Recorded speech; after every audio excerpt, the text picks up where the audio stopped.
Hi. So this is the preface of my new online video series, How to Train Your Hose. And it's going to go through how to use 1/2 to 5/8 inch diameter vinyl tubing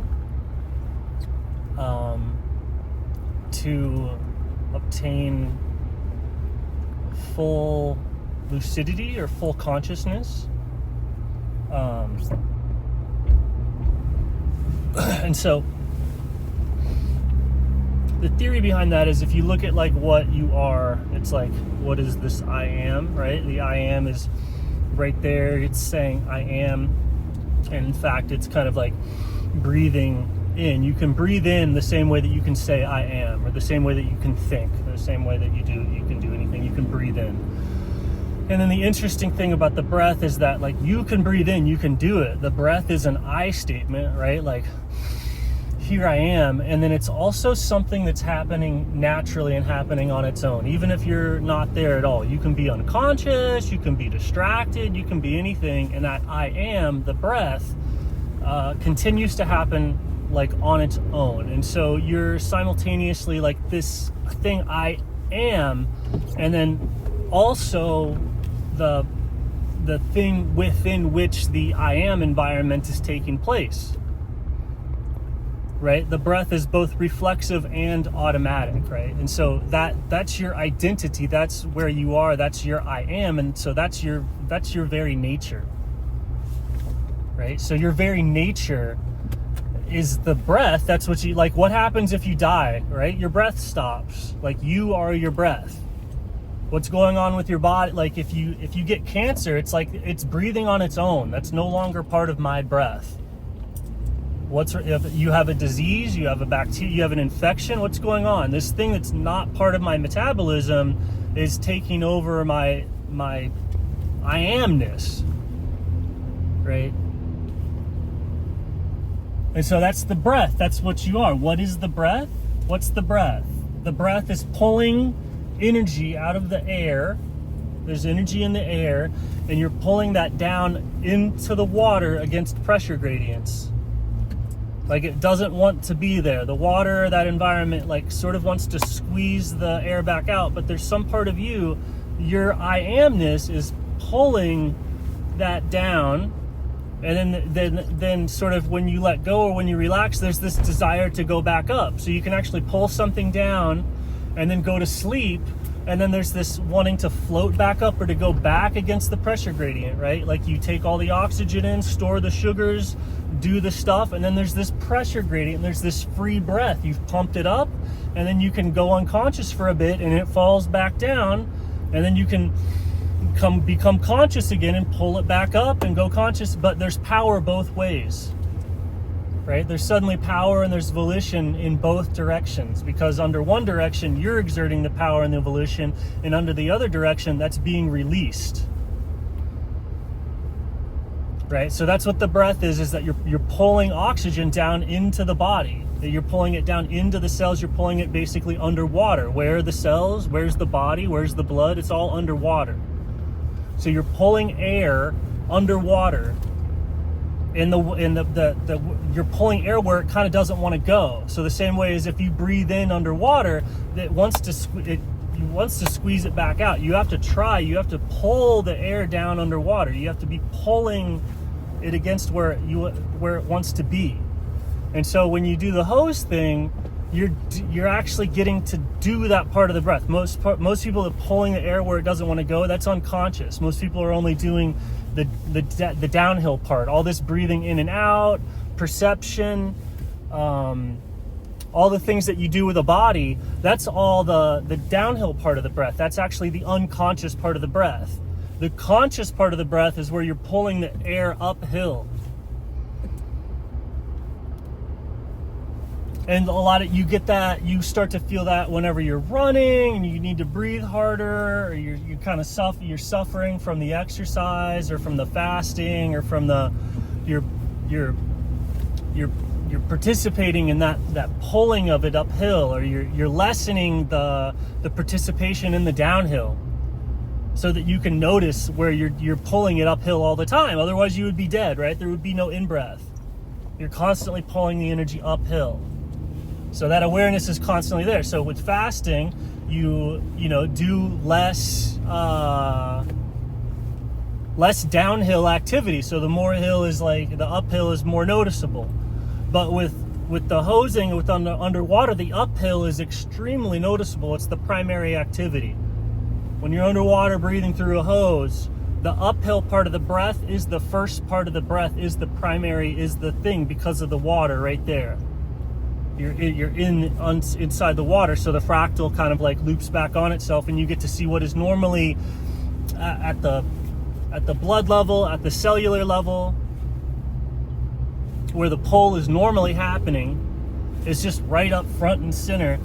And so when you become conscious of the pull there, it becomes very easy to be conscious of the very deep pull of the breath down at the sort of cellular level, because you're doing it, and so it's easy to see you're doing it.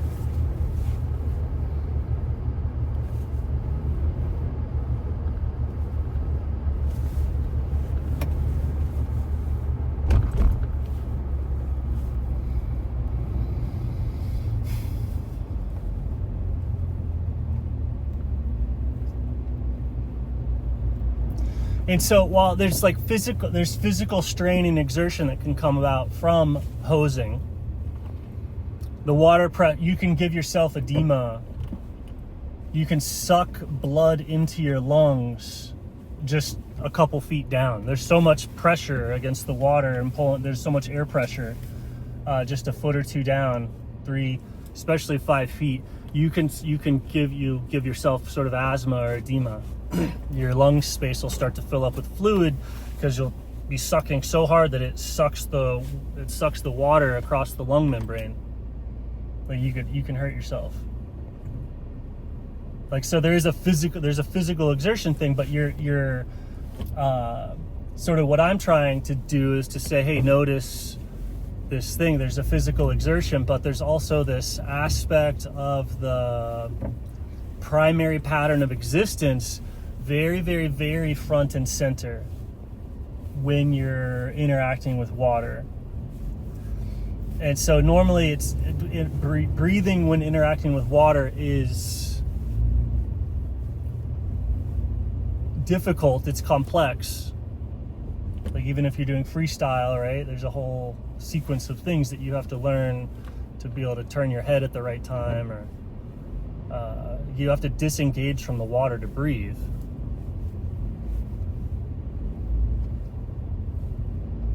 So being able to breathe without having to disengage from the water is something that you can only accomplish with some hose. And then you're a series of hose. You're snorkeling already. This is above the water line. This is above most of the water of the body, or at least outside of it, to the side of it. And then you're pulling air down in, not only down into the lungs, but then into the body, into the depths of the water. And then that's the breath. That's the identity. That's the I am statement.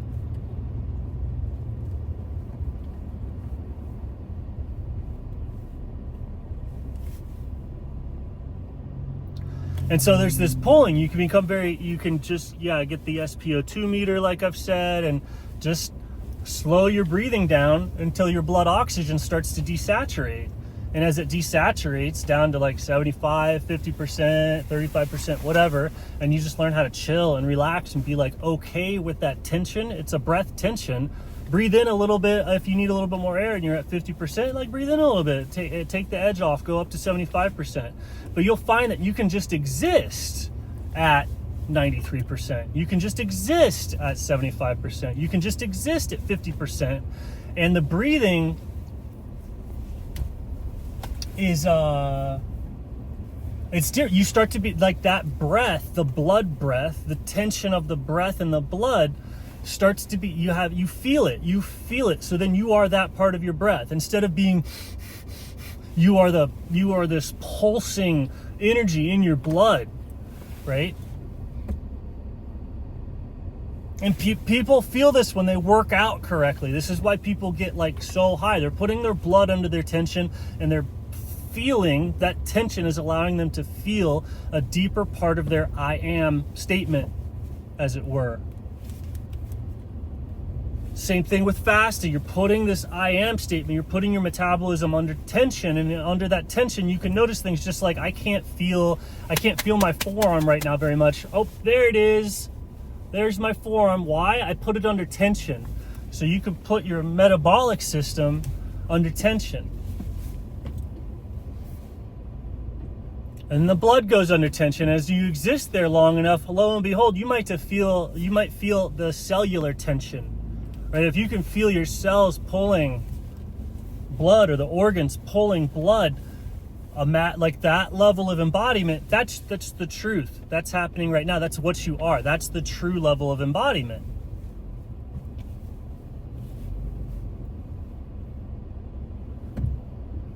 Most people are so distracted by something or other, usually this cognitive prefrontal cortex, or like whatever it is that mushrooms poison, for instance, right? When people go, oh, it reset my default mode network, like the blah, blah, blah, blah, blah. No, it didn't reset it. It just it turned it off so that you paid attention to reality, right? Paying attention to reality is where this deeper breath is, where this deeper I am statement is. And so all of a sudden, oh, like the walls are breathing, and the colors are popping, and the that's just your breath.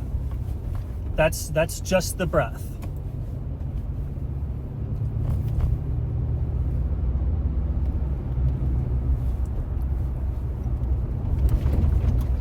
And so you can use all the water to know exactly what this is, exactly how to defend it, who's doing what to the breath,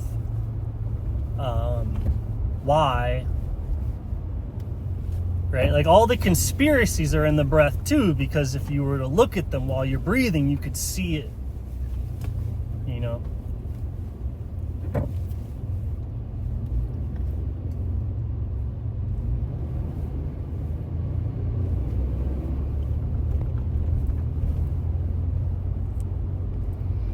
This bathtub hose water connection thing is fascinating.